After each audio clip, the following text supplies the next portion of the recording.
دخلنا المعبد، وزي ما انتوا شايفين كده في كراسي، تقريبا في عروض بتتعمل هنا.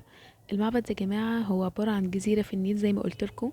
كان عبارة عن حاجة كبيرة كده مغمورة بالمية، واتقطع أجزاء واتنقل للجزيرة ديت.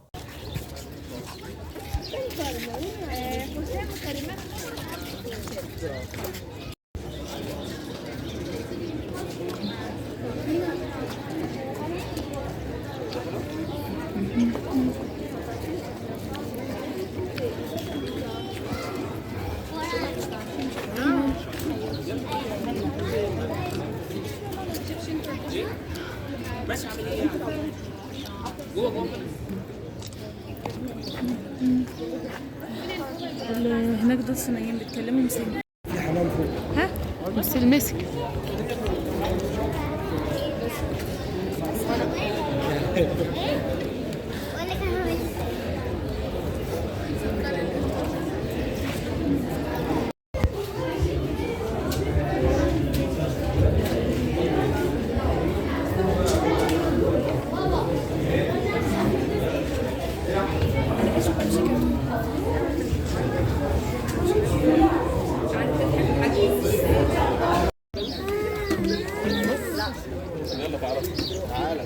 كده هي 1000 فوق للفي اي بي.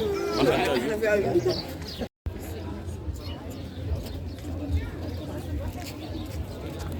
ما تقربش انا بدات باقي بقى صورة احنا كلنا هنروح نجيب ميه. تعالوا هنا المكان اللي انت هو.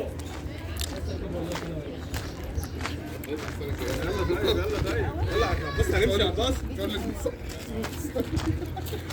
قلت له هيجيب لي من المجد. بدأتي؟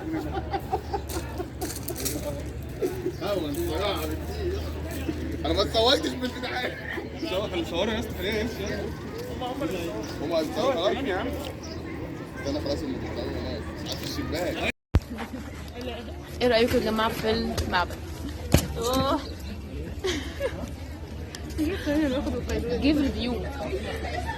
والله العظيم تحفة، يعني مش عارفة ازاي بنوا الحاجات الكبيرة قوي، يعني مش عارفة ازاي نحتوها. ايوه يا جماعة، ومش شايفة انا بصور ايه.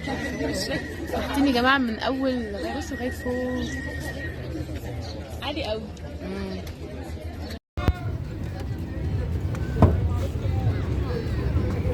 معاك وش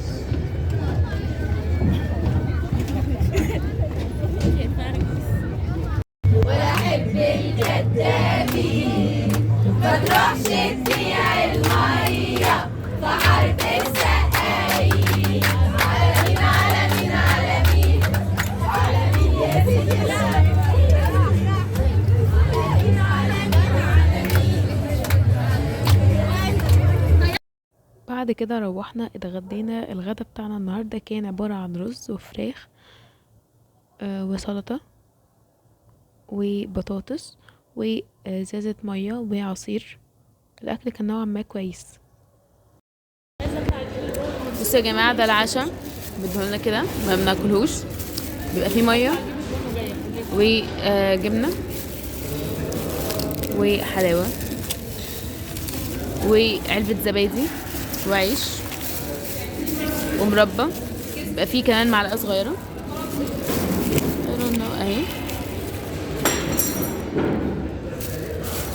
وبس كده. كده يا جماعة احنا اتغدينا وعندنا جولة حرة الساعة 7. الساعة دلوقتي 3، فهنطلع نريح شوية بعد كده هننزل الجولة الحرة. دلوقتي يا جماعة احنا رايحين جولة حرة. دلوقتي احنا رايحين جولة حرة. مدونا على لسه تقريبا كام ساعة؟ 3 ساعات. ما عملناش فيهم حاجة يعني. فبعد كده هنروح الجولة الحرة. بعد كده نعمل ايه؟ اليوم خلص خلاص.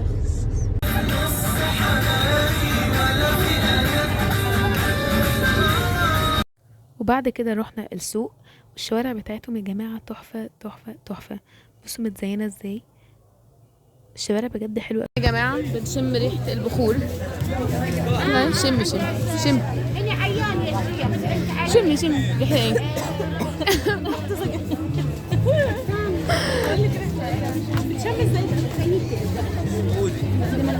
تعبان ملوش ريحه ازاي يعني؟ ده ملوش ريحة. شم نعناع البرد شويه. بس الحاجة تتسرق جايبينها ب1500 2000 جنيه. هو ليه حاسة كل ريحته صابون؟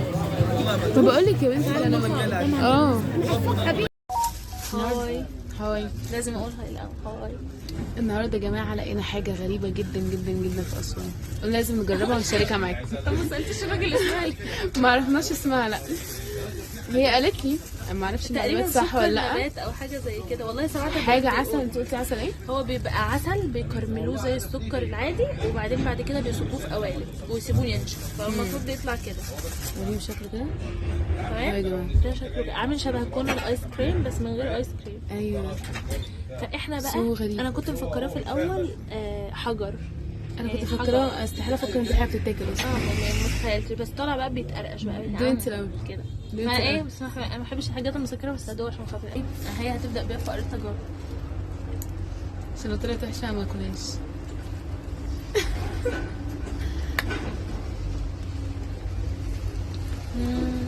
مش هقول حاجه، دوقي.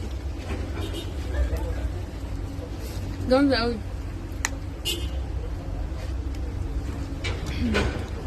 طعمها عسل. طعمها حلو قوي، عسل اسود. حرفيا عسل اسود، بس طعمها حلو قوي قوي. طعمها حلو قوي. ازاي انت دكتور سنان بالنسبه بتاكلي؟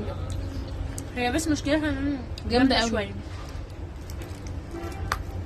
بس طعمها حلو قوي. تاخد 10 من 10.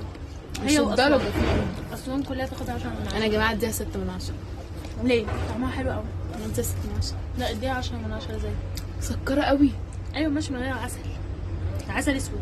عايزاه يبقى طعمه عامل ازاي يا جماعه؟ والله لا تفرق لو جبتوا معلقه عسل اسود وشربتوها، هي